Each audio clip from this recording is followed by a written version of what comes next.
السلام علیکم ناظرین، آپ سب سے پہلے اس ویڈیو کو دیکھیے تو فلسطین میں جو حالات اتنے دنوں سے چل رہا ہے اور جو صورتحال وہاں کا ہے، اس سے تو ہر کوئی واقف ہوگا کہ کس طرح حماس کی طرف سے کیے جانے والے حملوں کے بعد اسرائیل بوکھلا کر پورے غازہ کو تباہ و برباد کرنے کی قسم کھا چکا ہے اور ابھی تک لگ بھگ کتنے ہی فلسطینیوں کو تباہ و برباد کر چکا ہے۔ لیکن دوستوں، اب سوال یہ ہے کہ آخر اس جنگ میں یہودیوں کے دھمکی سے مسلمانوں کو ڈرنا چاہیے یا نہیں؟ آج کی اس ویڈیو میں ہم حضور صلی اللہ تعالی علیہ وآلہ وسلم کے حدیث کے مطابق اس سوال کا جواب دینے کی پوری کوشش کریں گے۔ اس کے علاوہ قرآن پاک میں یہودیوں کے بارے میں کیا کہا گیا ہے اور تاریخ میں یہودیوں کے ساتھ کیا ہوتا چلا آیا ہے اور اب آنے والے وقت میں یہودیوں کا کیا انجام ہوگا، ان سب باتوں پر بھی ہم آپ کو حدیث کے مطابق کچھ ایسی باتیں بتائیں گے کہ جنہیں سن کر آپ بھی حیران رہ جائیں گے۔ پیارے دوستوں، حالات کو دیکھتے ہوئے بہت سے بڑے بڑے عالموں کا کہنا ہے کہ اب وہ وقت دور نہیں کہ جب یہودی مسجد اقصی کو گرا کر ساری مسلم دنیا میں آگ لگا دیں گے اور مسلم حکومتیں تنکوں کی طرف بکھرتی چلی جائیں گی، یہاں تک کہ ایک ایک کر کے سبھی اسلامک حکومتیں ان یہودیوں کے ہاتھوں میں چلی جائیں گی اور پھر کچھ دنوں کے لیے ساری زمین پر یہودیوں کا بول بالا ہوگا، کیونکہ وہ اپنے مسیحا دجال کے ساتھ مل کر اس دنیا پر راج کریں گے اور جو بھی ان کے خلاف بولے گا وہ اسے موت کے گھاٹ اتار دیں گے۔ آج پوری امت کو اس بارے میں سوچنے کی ضرورت ہے اور خود کو آنے والے حالات کے لیے تیار کرنے کی ضرورت ہے، لیکن افسوس کہ آج کا مسلمان غفلت میں پڑا ہے، جبکہ یہ اسرائیلی یہودی آنے والے حالات کی پوری تیاری میں لگے ہیں، کیونکہ یہودیوں کی شیطانی کتاب تلمود میں لکھا ہے کہ دجال آ کر یہودیوں کو پوری دنیا میں ایک خاص عزت دلائے گا اور دنیا کے ہر انسان پر یہودی کی عزت کرنا لازم ہو جائے گا۔ اگر وہ ایسا نہیں کرے گا تو اسے راستے سے ہی ہٹا دیا جائے گا۔ اسی لیے یہودی دجال کو اپنا اصلی مسیحا مانتے ہیں اور اس کے آنے کا انتظار میں لگے ہیں، بلکہ یہودی تو اپنے مسیحا دجال کے استقبال کی تیاری 2000 سال سے کر رہے ہیں اور اب وہ اس حد تک پہنچ چکے ہیں کہ انہیں بھی یقین ہو گیا ہے کہ اب ہمارا مسیحا دجال بس کچھ ہی سالوں میں ظاہر ہو جائے گا۔ اسی لیے جان بوجھ کر یہ جنگ بھڑکائی گئی اور حماس کے لوگوں کو موقع دیا گیا کہ وہ آ کر اسرائیل پر حملہ کریں تاکہ اسرائیل کو دکھانے کے لیے ایک بہانہ مل جائے اور پھر وہ معصوم فلسطینیوں کو قتل کر کے ان کی لاشوں پر اپنا ہیکل سلیمانی بنوا سکے۔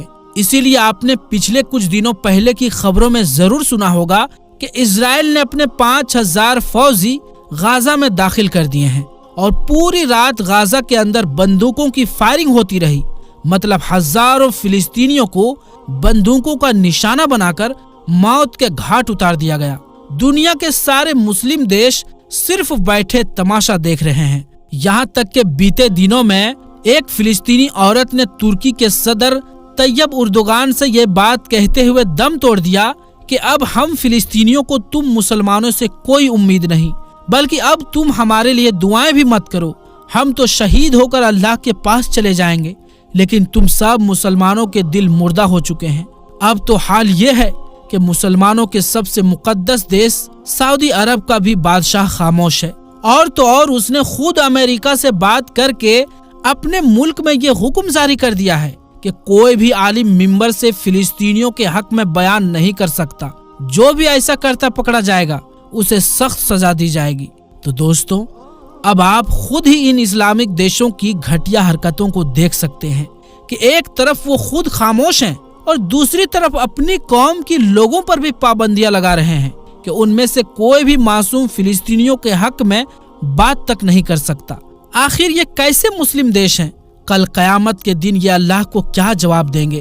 قیامت کے قریب کی 10 بڑی نشانیوں میں سے ایک نشانی دجال کا نکلنا ہے۔ حضرت آدم علیہ السلام سے لے کر قیامت تک کوئی بھی فتنہ دجال سے بڑھ کر نہیں ہوگا، اسی لیے ہر نبی نے اپنی اپنی امتوں کو دجال کے فتنے سے ضرور ڈرایا ہے، کیونکہ دوستوں دجال کے بہکاوے میں بڑے بڑے ایمان والے بھی آ جائیں گے تو عام لوگوں کا کیا ہی پوچھنا۔ यहाँ तक कि दज्जाल एक आदमी को मारेगा और फिर उसे जिंदा कर देगा। बंजर जमीन को हुक्म देगा तो उस पर खेती लहलहाने लगेगी। पेड़ को हुक्म देगा तो वो पेड़ बेमौसम फल निकालेगा। आसमान को हुक्म देगा तो बारिश नाजिल होना शुरू हो जाएगी।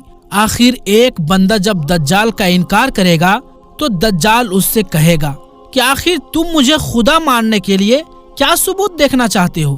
तो वो बंदा कहेगा कि अगर तुम मेरे माँ बाप को जिंदा करके दिखा दो जो आज से 20 साल पहले वफात पा चुके हैं, तो मैं तुम्हें खुदा मान लूंगा।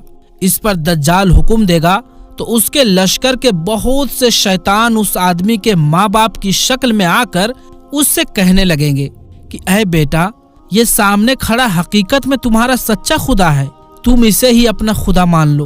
और फिर इस तरह वो दज्जाल को खुदा मानकर गुमराह हो जाएगा।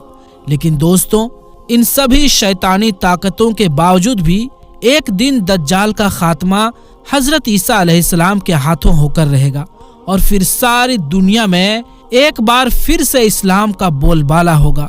हर तरफ बरकतें ही बरकतें नाजिल होंगी।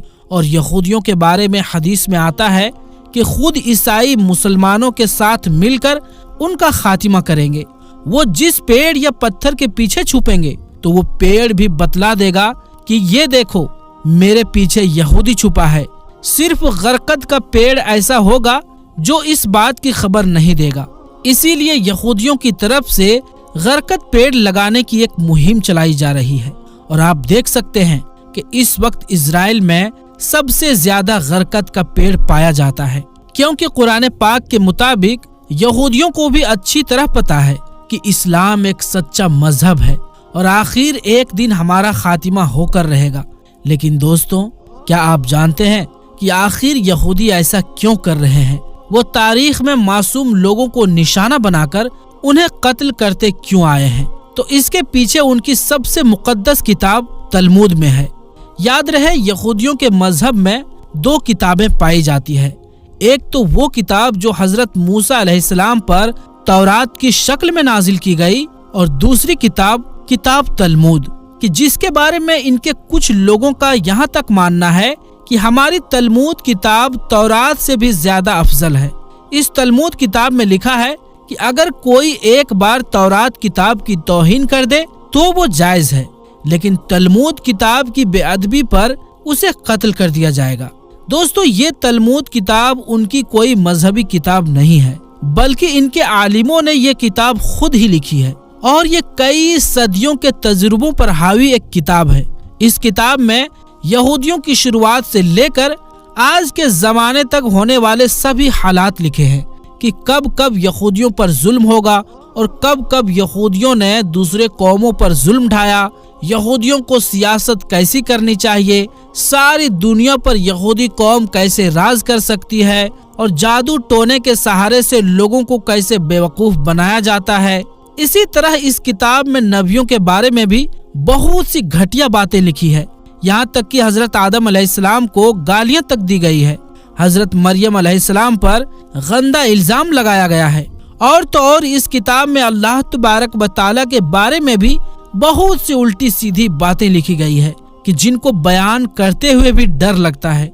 लेकिन आपकी मालूमात की खातिर कुछ बातें आपके सामने बयान करता हूँ। इस किताब में लिखा है कि अल्लाह ताला रोजाना 12 घंटे काम करते हैं, जिनमें से 3 घंटे तो वो यहूदियों की मुकद्दस किताब तौरात पढ़ा करते हैं और फिर 6 घंटे सारी दुनिया की मखलूक को रिज्क देते हैं और फिर 3 घंटे समुद्र की मछलियों के साथ खेलते हैं। इस किताब में लिखा है कि अल्लाह ताला को सबसे ज्यादा मोहब्बत यहूदी कौम से है और यहूदी कौम अल्लाह ताला के बेटे हैं। इसमें लिखा है कि अल्लाह ताला को भी अपनी एक गलती पर बहुत ज्यादा रोना आता है और वो गलती है कि अल्लाह ने अपने हुक्म से यहूदियों के काबा हैकल सुलेमानी को एक बादशाह के जरिए गिरा दिया था। इस किताब में लिखा है कि अल्लाह ताला को इस बात का एतराफ है कि हैकल सुलेमानी के गिराने का हुक्म ये मेरी गलती थी और अल्लाह ताला अपनी इस गलती पर नाउजुबिल्लाह रोजाना कई घंटे रोते हैं और अपने गालों पर तमाचा मारते हैं, नाउजुबिल्लाह। और कभी कभी अल्लाह ताला की आंखों से आंसुओं के कुछ कतरे समुद्र में गिरते हैं और उसमें भी तूफान आ जाता है, दोस्तों, आप यहूदियों की किताब तलमूद के बारे में रिसर्च करें तो मालूम होगा कि आखिर इस किताब में कितनी ही घटिया बातें लिखी हैं, लेकिन फिर भी यहूदी इसे अपना सबसे मुकद्दस किताब मानते हैं और इसी की बातों पर अमल करके वो मासूम लोगों पर बेहद जुल्म ढाते हैं। यहूदियों ने इस किताब को सारी दुनिया से छुपा कर रखा है और अगर कोई यहूदी इस किताब को लोगों के सामने पेश कर देता है तो उसकी सजा सिर्फ मौत है। लेकिन फिर भी यहूदी कौम में भी बहुत से अच्छी सोच रखने वाले मौजूद हैं जो हमेशा से अपनी इस कौम को समझाते आए हैं कि लोगों पर जुल्म करना एक गुनाह है, हमें एक दूसरे का हमदर्द बन के रहना चाहिए। और ऐसे ही कुछ अच्छे यहूदी लोगों ने दुनिया के सामने तलमूद किताब को एक्सपोज किया है कि जिससे अब आप भी इससे बहुत से पैराग्राफ गूगल पर जाकर पढ़ सकते हैं। इसे पढ़कर आपको अंदाजा होगा कि आखिर ये यहूदी मजहब की सबसे मुकद्दस किताब किन किन साजिशों से भरी हुई है। तो प्यारे दोस्तों, आज की इस वीडियो में बस इतना ही। इंशाअल्लाह मिलेंगे अगली वीडियो में, तब तक के लिए अस्सलामु अलैकुम, अल्लाह हाफिज।